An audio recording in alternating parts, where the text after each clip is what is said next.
Hello, Morongo Basin, and listeners around the world online at Z107.7 FM.com. Here is the Z107.7 Local News for Wednesday, July 10th, 2024.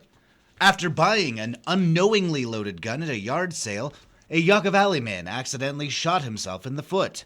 At around 10:45 a.m. on Monday morning, a woman called 911 saying her boyfriend had accidentally shot himself in the foot.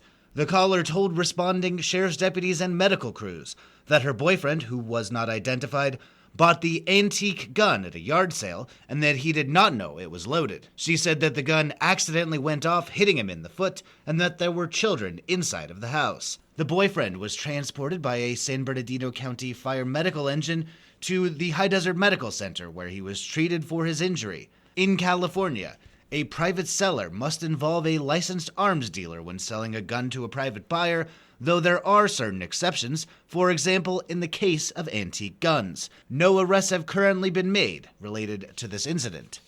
The Yucca Valley Planning Commission approved an expansion for a Yucca Valley restaurant. Here is reporter Adeline J. Wells with that and more from last night's meeting. The Yucca Valley Planning Commission kicked off their meeting by considering an application by the Tiny Pony Tavern. The proposal includes a 533-square-foot covered patio expansion to their current outdoor space, including 20 additional seats. The Tiny Pony has a shared parking agreement with Desierto Alto, their neighbor directly to the east, which accommodates parking necessary for the expansion. The commissioners did raise concern over the back fence, which is currently constructed with mixed materials that do not align with the commercial design guidelines. Owner Carmen Mello noted that they are meeting with local contractors about extending a block wall to replace the fence, which could likely be completed within 6 months. The application passed without issue, and Commissioner Henderson commended the local business. Congratulations on so much success. All I ever hear on social media is positive things about your business. So you're doing it right, and as a community, we appreciate that. We really appreciate being part of the community.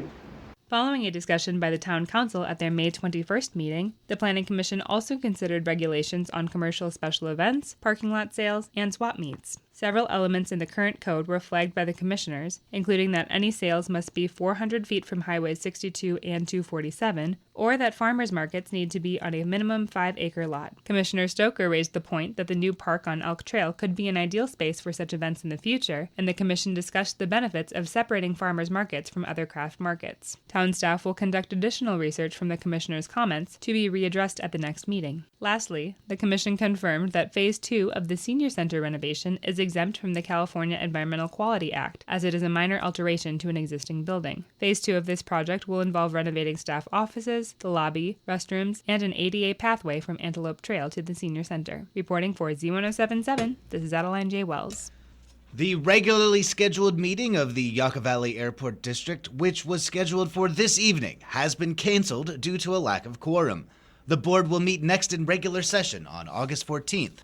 The Copper Mountain College Board of Trustees meets in regular session tomorrow to consider changes to policies related to flag display, to consider the school's organizational chart, and to receive a report on student life on the campus. Tomorrow's board meeting is open to the public and begins at 2:30 p.m. at Copper Mountain College's Bell Center, located at 6162 Rotary Way in Joshua Tree.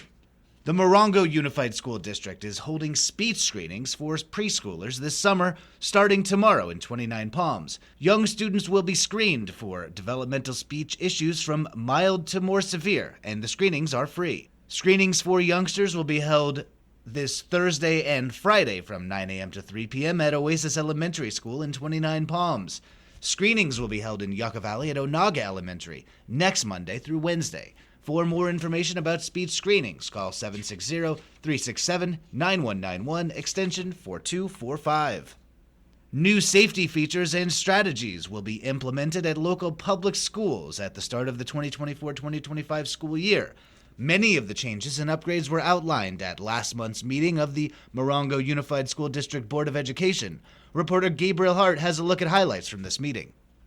The meeting kicked off with a safety presentation by Jack Salceda, Director of Risk Management and Transportation. Salceda updated the board on ongoing safety projects, including a window film project that converts windows to shatter resistant, providing another layer of safety for students during emergency situations. In worst case scenario with guns involved, a bullet will go through these treated windows without shattering them, providing more time for students to run from a threat with the extra effort it would take the intruder to enter the building. Sites across the district are also moving to a keyless entry system starting this school year, allowing doors to be managed by administrators and district office if needed. Salceda said, quote, "In the case of a lockdown, keyless entry would allow the administrator to lock an entire campus at the push of a button," unquote. The board received an update on priority areas identified in the local control funding formula statute, including appropriately assigned teachers, access to curriculum, aligned instructional materials, and safe, clean, and functional school facilities. Assistant Superintendent of Secondary Education Amy Woods reported that the district currently has 4 teacher vacancies and no teacher misassignments. All students were also found to have access to instructional materials. Woods stated that the district will be working next year on increasing family engagement, but providing more family functions, including events like math night and bingo for books. The board also approved a new workplace violence prevention plan, which outlines MUSD's proactive measures to prevent workplace violence in accordance with California state law and the district's commitment to the safety and well-being of our community. The plan involves a new online reporting system, which will notify supervisors, human resources, and law enforcement immediately of a report of workplace violence. Upon the report of an incident, the district will activate immediate measures to secure the safety of all individuals involved, provide necessary medical and psychological support to affected persons, initiate a thorough investigation to ascertain facts and determine necessary disciplinary or corrective actions, and communicate with the school community as appropriate, respecting the privacy and confidentiality of those involved. The board will reconvene to their next regular meeting on August 13th at 6 p.m. at Joshua Tree Elementary.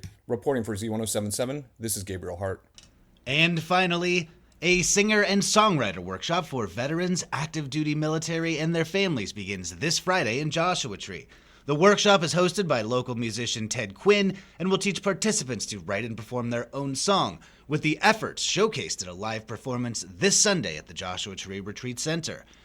The 3-day workshop is held by Milltree and is completely free thanks to a grant from the California Arts Council. There is still time to register for the workshop. Email info@mill-tree.org.